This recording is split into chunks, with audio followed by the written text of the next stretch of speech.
Hope we're all doing great. Excited to be here today. First off, I want to just take an opportunity to thank you guys. Not very often do we actually thank the media for their coverage, but I certainly appreciate it for our program here. You're a really important part of what we do. You guys do a great job of keeping fans up to date and keeping us relevant. Obviously, this is a top 10 program, and I knew that before I ever got here, that this was a special place. But reflecting on this summer, you get a little bit of time off, and I've just absolutely fallen in love with this place. You get a chance to explore just the state of Oregon, whether it's going down to Grants Pass or seeing the coast for the first time. We took our coaching staff. One of the big pieces for our team this offseason has really been about connection, and I can't thank our guys enough. Obviously some of them were brought here by a previous staff. I know we have 54 newcomers, so there's a lot of new faces and a lot of old faces. That being said, connection's been a big piece, but not just with our players, always, also with our staff. We got the opportunity to go to, Sisters, Oregon, and took some of these guys that have never experienced it before on a whitewater rafting trip, and we got some big coaches. So seeing some of those guys float around, on the Deschutes is really fun, and experiencing that. Again, thrilled. Our players have been working their tails off this summer. There's one thing about being a college football player. In today's day and age, you don't get a lot of time, and you have to work really, really hard. And our players realize that it's hard work, and I'm grateful for them for what they've put in. The sweat in the bucket that's required to be successful in college football, and the margin of error is so small. One thing we talked to our team about yesterday, it's really an excerpt from the book, The Energy Bus. But we talked about E plus P equals O. So events plus your perception of those events equal outcomes. And I think our players have really operated with that growth mindset this offseason. They've done a great job of, controlling the controllables, focusing on the things that they can control, and then more importantly, controlling how they perceive those events and how that relates to outcomes. But with that being said, we're about to crank it up. I think every one of us is really excited to get out there on the football field, get to work. I know our players are juiced. They have a lot of energy, and they're ready to go get out there firsthand and play some ball. And with that being said, we'll go ahead and open it up for questions. Let's start with James here on the left. Dan, sorry about that.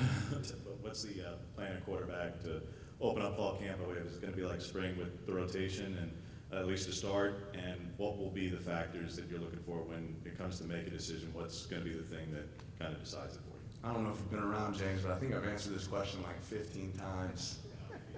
All right, I'm going to keep giving you the same answer. We're going to compete at quarterback like we do at every position. I'm really excited that we have quarterbacks that can play winning football at the University of Oregon. If I felt like it gave us a competitive advantage to tell you, I would. I don't. And we're going to keep chopping. But yeah, we have great competition there. We have guys that work really hard. I would like to announce that last night, I didn't think it was possible, but I was able to beat Jay Butterfield and Ty Thompson in cornhole. Jay Butterfield might be the best cornhole player I've ever seen firsthand. It's amazing. But that was fun to go compete against those guys and actually have a chance. I wouldn't say that I carried the team. We had one of our analysts, Connor Boyd, that's a ringer, and I recruited him against those two guys. So excited to see our quarterbacks compete. They do a great job. Kenny does an awesome job developing those guys. And we're going to keep making sure we get enough guys, enough reps. You can't have just one quarterback going into the season, so we're going to make sure we operate with that mentality. In the back, Julian on the left. Dan, it seems like you guys have been thrown a lot this offseason, not just with the conference realignment talks and you guys being a first, new staff, first-year head coach, but obviously the events with Spencer as well. What's the biggest challenge about navigating all that for you guys this offseason? I think it goes back to, some of those get real meetings we ever had before, you experience some events like that. But it takes interaction outside of football. I can't commend our players enough for handling extremely tough situations in really unique ways. There's work to be done. There's not a day that goes by that our program doesn't remember Spencer. And there won't be a day going forward that we don't remember Spencer. Like I said, we start every team meeting off, recognizing him. It's the first thing we do. And that's not going to change. But, we want to live a life worth living and make sure we do it in honoring him. And I think that's one thing that our players have really embraced. There's going to be days that football's hard, but there's work to be done. And I think each one of our guys want to make sure that they do a good job of honoring him by the way that they work. Right here on the right, Eric. How do you measure success during a fall camp? Are there tangible benchmarks you try to hit on a day-to-day, week-to-week basis, and maybe in terms of implementing playbooks and all that? You know, again, with the way that the off-season has changed over the last few years, you get an opportunity to really install your offense and your defensive schemes, even special teams, you know, throughout the summer with the summer meetings that you get. So, you know, to me, measured growth, it's not necessarily a statistic here or there, but we look for measured improvement, and are our guys continue to make the same errors, make the same mistakes? If they are, then it probably means there's something wrong with our system, our scheme, or we're not teaching it well enough. You know, coach to me is teacher. Both my parents were teachers. That's the piece that we have to look for. Are we doing a good job of getting that information to our players, letting them take that information and then process it on the field?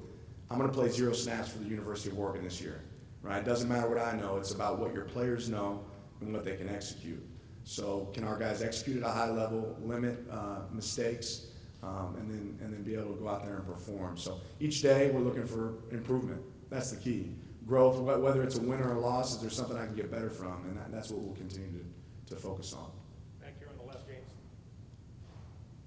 About the 5 transfers who showed up in the summer, Dan, wanted to get just your insight on what your expectations are for each of them and what they bring to the program with Bucky and Caleb, Jordan, Casey, and RJ. They're all coming from Power 5 programs. What are each of them bringing to the table for you guys? Yeah, unique group. You know, obviously for us, anybody that we want to bring into our program, the first thought is, can they actually enhance our program? Can they help us win games? I feel really confident. You know, all those guys have, you know, a variety of experience, but all of them have been exposed to, you know, real football. And I think, you know, on the defensive line, obviously those guys give us some great size. You know, you talk about like a guy like Bucky that was a really talented player there at Minnesota, but works his tail off. You know, I think the one thing I can say about all these guys is they all want extra. They all do extra and get extra. But more than anything, beyond just the talent piece that we're adding with those guys, is the character they operate with day in and day out. I think how supportive they've felt, you know, with our players. It's, you know, they've been welcomed with open arms, and they're anxious to get better, which is fun to see. Right here, Bill. Hey Dan, what are the taking the names out of the quarterback battle? But what are the qualities that whoever emerges from that group is going to need to have to be able to lead this program and lead that system that you're implementing? Yeah, I mean, ultimately, you want to be able to operate the system. You have to have a great understanding of the system that we want to run. But for me, a quarterback, it's about a guy that can, you know, get the ball to an open receiver and the guy that doesn't turn it over, right? I think all those guys have good command of the offense. They understand what Kenny's looking for from a process standpoint. But we have to take care of the ball, have to take care of the football, and then when we get an opportunity to take a shot downfield and generate an explosive play, they got to have the confidence that they can let that thing go and let our wideouts or our tight ends or backs go get that ball. You know, obviously we have some, you know, support and some real leadership and experience up front, which I think all of our quarterbacks appreciate. But we're looking for guys that can take care of the ball and then create explosive plays. Right here on the left, Trevor.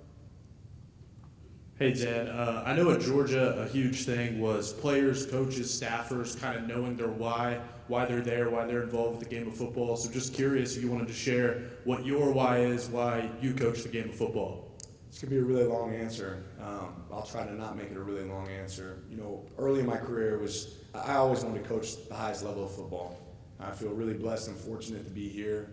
But I just love the game. Like, I love football to another level. And my why really shifted, you know, looking back to when I first got to Memphis. You know, everything at that point was really advancing my career, moving up, looking for the next opportunity to go coach the best of the best. And once I got to Memphis, my wife got diagnosed with cancer, and it really reshaped my entire why.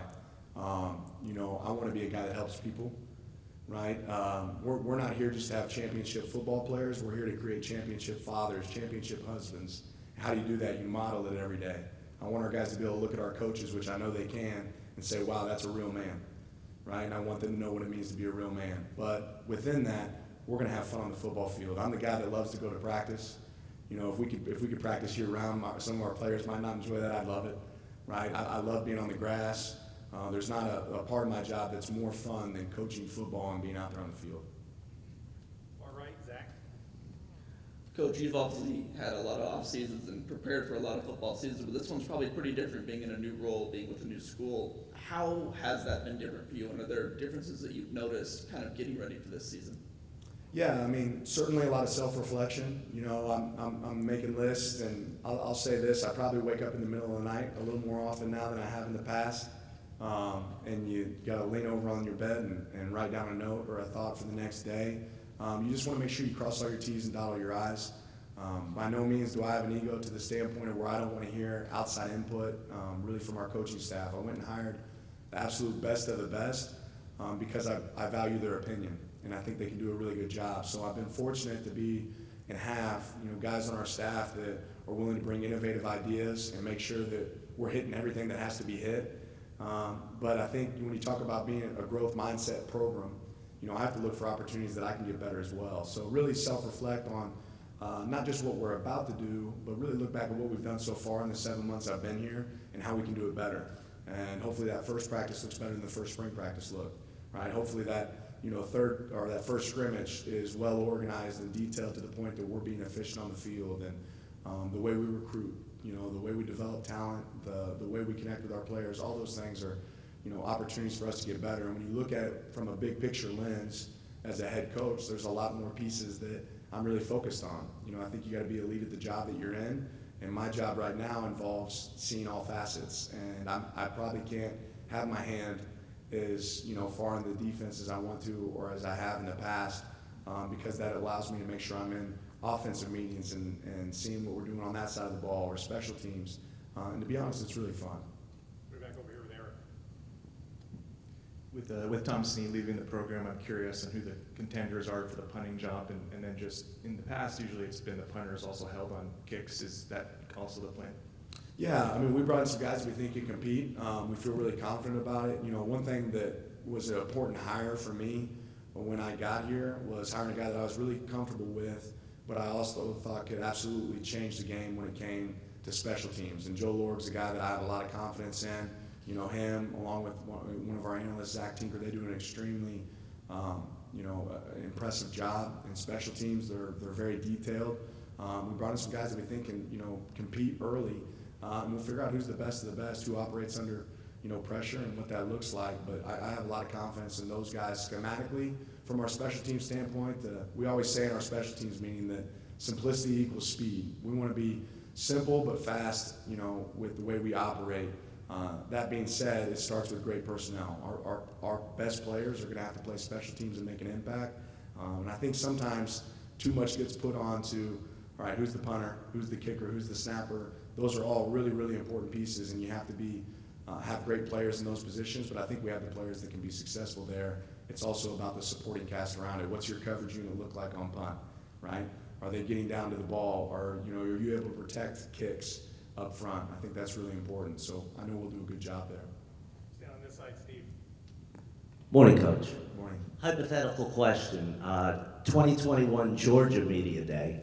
Somebody pulls you aside and says you're going to win the East, you're going to beat Michigan, you're going to beat Bama for the national title. Then a year from then, you're going to host your own media day as a coach of Oregon. What do you think your response would have been? I don't like living in hypotheticals, but yeah, I don't know. I probably would pinch myself, right? A nice slap to the face and wake up. I've been so blessed and fortunate. I think there's a lot of great coaches in college football. And I think there's a lot of great coaches in all of football. And for me to be in the position I'm in, I'm extremely blessed.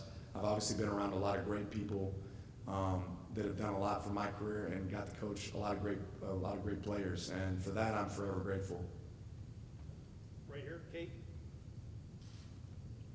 Coach, I was curious if you could share with us the development and character of Jamal Hill you've seen over the last year. This time last year, a situation happened, and we've kind of seen him grown as an individual. So I just want to know your take on that. Yeah, I've been so impressed with Jamal.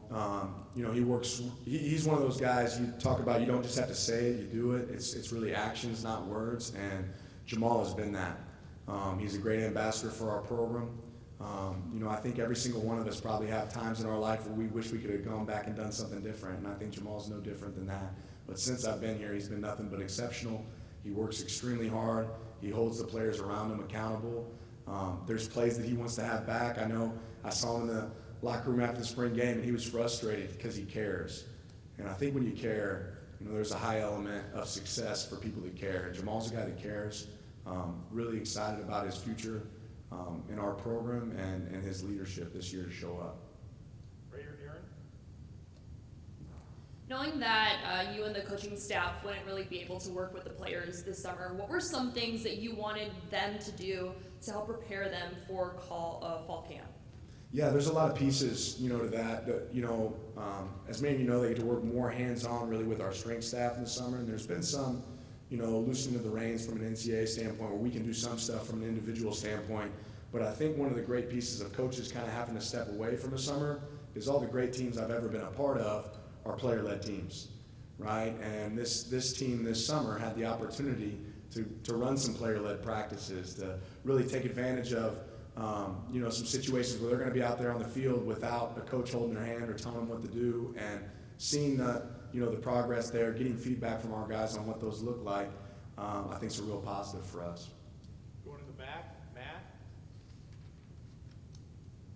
The secondary, when you showed up, had talent, but not a lot of just pure bodies to be able to have the depth necessary. You've added some pieces. Freshmen have now arrived. I'm just curious your thoughts on the potential of this group and just how you would evaluate the secondary for you guys. We're not there yet. I think we have players that can play winning football. We have to figure out how much of our scheme they're able to, pick up. And then, everything. I'm an old high school football coach, right? And ultimately, in my experience, you want to make sure you put your players in position to win. If there's something they can do really well, you want them to do that frequently.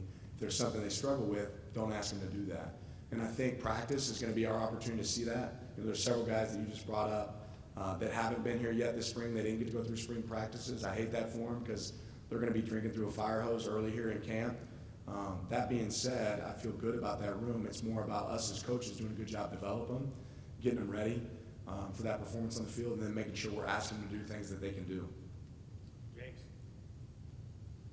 A couple of others on the personnel front. Dan, just went into the move for Terrell Tillman to move to tight end, and then you mentioned a little bit of adding Jordan and Casey, particularly to the interior defensive line. But how does your expectations of that group, even to start fall camp, change when they're added, but also the three guys who were hurt in the spring are going to be available, and that's a lot of big guys who are suddenly available for you who weren't in the spring. Yeah, I think going through the spring, one thing that you notice when you're banged up, you realize, okay, this is a place where we got to try to make this a strength. And Casey and Jordan are obviously guys that Coach Tuioti had worked with in the past, so we had a really intimate knowledge of them and their work ethic and what kind of players they are. That certainly helped us, but I can't say enough good things. I'll tell you one guy that I don't think's getting enough praise is Brandon Dorless. You know what? He didn't go through the spring, but Brandon's leadership, his work ethic, those guys follow him. I've been really excited to see that. Obviously, Popo, Keon, having those guys back is a big piece of our future success. Tony is an extreme perfectionist, and Coach LaPoy also has an extensive background in the front seven. Those guys being able to develop these guys, again, I can't say enough for guys that we didn't necessarily recruit, but they're buying. And you watch a guy like Brandon Dorless and what he's done this summer to not stay the same, to improve in a situation where he was a little bit banged up. I'm really excited to see what this fall looks like for him and this season. I have really high expectations for that group. And where I've been, if you want to play great defense, you got to be good on the defensive line. I think we have the guys to do that if we can stay healthy. Yeah, and going back to Terrell, I mean, ultimately we want to win football games, and we felt like he would give us, his best chance of helping our football team and being able to impact us was going to be there on the offensive side of the ball. I also think he can have a big role in special teams as well. We were in the offensive meeting yesterday, and Coach Dillingham asked the question, who's our fastest tight end? And all the tight ends point to Tillman. So he can run a little bit. Excited. It's still a new position for him. It's still developing there, so we'll see what it looks like in fall camp. On the left here, Trevor? Hey Dan, during the spring you often talked about after practices like the energy or excitement level during that specific session, but what specifically are you looking for during a practice that tells you, hey, this was a really good one in terms of energy, or we could have picked it up a little bit? What specific things are you kind of looking for? Yeah, I just don't like a lot of lulls. There isn't dead time, and if I'm looking around at our practices, I don't want to see a lot of guys standing on the sideline. So we're doing something. We're a team that does 2-spot practices, meaning we'll have a practice going over here on this field and this field, right? Instead of 11 or 22 guys getting better, we have 44 guys getting better, if that makes sense, right? And we want to maximize our time on the field. I also think the game of football was meant to be played a certain way. And we have to do a great job of protecting our players, but there's a level of physicality.